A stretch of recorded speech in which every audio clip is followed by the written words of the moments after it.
Que a paz do Cristo esteja entre nós agora e sempre. Quando nós vemos uma árvore cheia de maçãs, já sabemos que tipo de árvore é.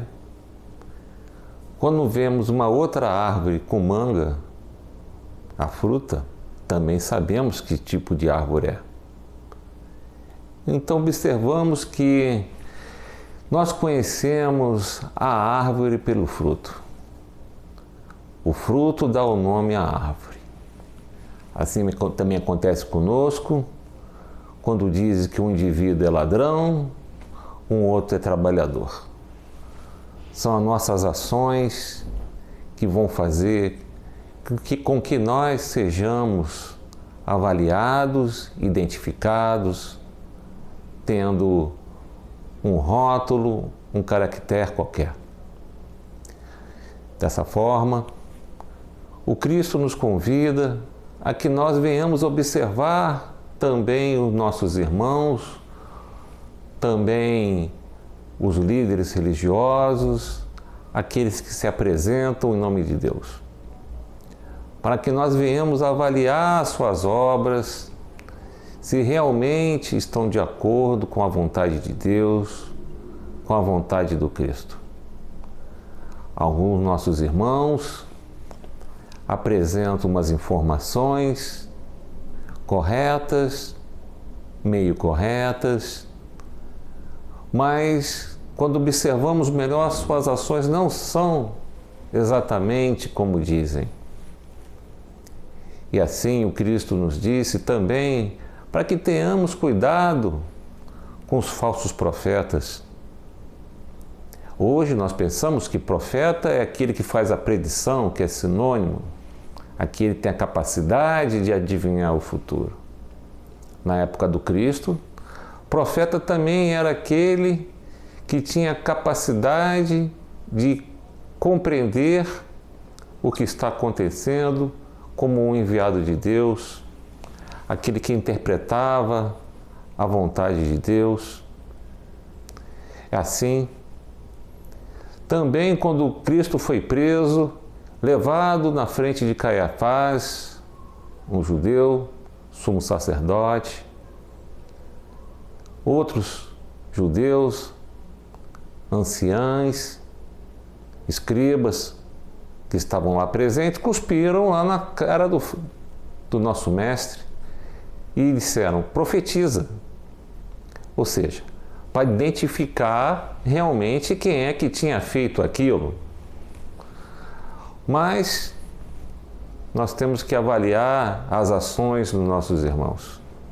Eles se apresentavam ali naquela condição como representante de Deus. Estavam agindo da forma correta? Estavam tendo pensamento, informações que eram adequadas para o entendimento deles, mas as suas ações não eram realmente como Deus queria. Esses eram os falsos profetas na época do Cristo.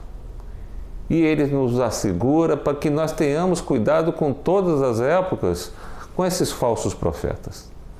São pessoas que se apresentam como dona da verdade, são religiões que muitas vezes fazem suas interpretações particulares, têm dificuldade de entendimento e adaptam o conhecimento conforme seus interesses. Se nós identificamos alguém que se apresenta como representante de Deus, que pede dinheiro, muitas vezes justo, para a casa de Deus, mas ele vive de uma forma opulenta, com milhões e milhões na sua conta particular, isso aí foi um mau uso do dinheiro daquele fiel que foi lá para trabalhar na casa de Deus, ofertando. Muitas vezes era até o óbolo da viúva. O óbolo, que representa pouco recurso financeiro, a viúva, que representava lá a nossa irmã desprovida de proteção. Então, muitos nossos irmãos dão seus poucos recursos financeiros até, e muitas vezes são desviados para a opulência de alguns líderes religiosos, que são os falsos profetas. Eles falam, eles conhecem, mas interpretam conforme conveniências particulares e não têm realmente um comportamento como Cristo espera, que é trabalhar na casa de Deus voltado somente para a casa de Deus. Eu não posso me enriquecer com a religião, eu não posso me enriquecer fazendo vídeo. Tudo que veio de graça deve ir. Obviamente, nossos irmãos, para manter minimamente o local do culto, o local da sua religião, devem ofertar para manter a casa. Mas que nós cuidemos em relação aos falsos profetas. Diversas interpretações não condizem realmente com a vontade de Deus. Assim nós vemos, por exemplo, lá em João, na primeira epístola, no capítulo 4, no versículo 1, quando nos diz para que nós não venhamos crer também em todos os espíritos. Experimentai se os espíritos são de Deus. Está lá escrito, espírito.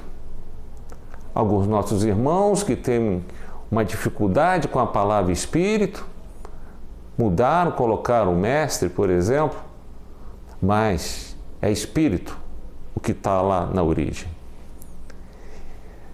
Talvez tenham algum problema com a palavra espírito porque o Cristo praticou desobsessão natural. Mundo mais atrasado que hoje, mais atrasado faz com que os nossos irmãos que estavam lá desencarnados e encarnados também. Esses nossos irmãos desencarnados, mais atrasados, eles se manifestavam lá em obsessão.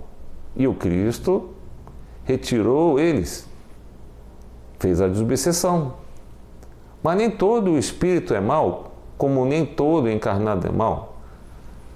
As pessoas não compreendem que espírito é apenas a alma que saiu fora do corpo. Nós desencarnamos, a alma saiu, é o espírito. O espírito dentro do nosso corpo encarnado é a alma. Não temos que ter dificuldade com essa palavra. E o Espiritismo estuda isso, estuda a relação do espírito, da nossa alma, quando encarnado, com o mundo espiritual, com a nossa missão, de onde nós viemos, para onde nós vamos. Não temos que ter problema com a palavra espírito. Mas também não precisamos ficar inventando novas palavras relacionadas a isso, como um Espírito Santo, por exemplo. O que acontece, que nós sabemos, é que os espíritos puros, os anjos, aqueles mais próximos do Cristo, eles trabalham para o Cristo. E assim também em Pentecostes, não foi um Espírito Santo, foram espíritos trabalhadores do Cristo, que foram levar pela mediunidade para os apóstolos a possibilidade de falar novos idiomas e de levar a mensagem do Evangelho. Que nós pensemos sempre como Cristo espera, que nós viemos a agir como Cristo espera, com humildade, com alegria e, acima de tudo, muita pureza, pois o maior será, no plano espiritual, aquele que se fizer menor, ou seja, que for mais humilde. E a verdade é que vai prevalecer lá do outro lado da vida, no plano espiritual. Que nós respeitemos todas as religiões, que nós viemos agradecer todo o trabalho que toda religião fez e que viemos buscar sempre o trabalho em prol do Cristo, que a causa é do Cristo, não é nossa.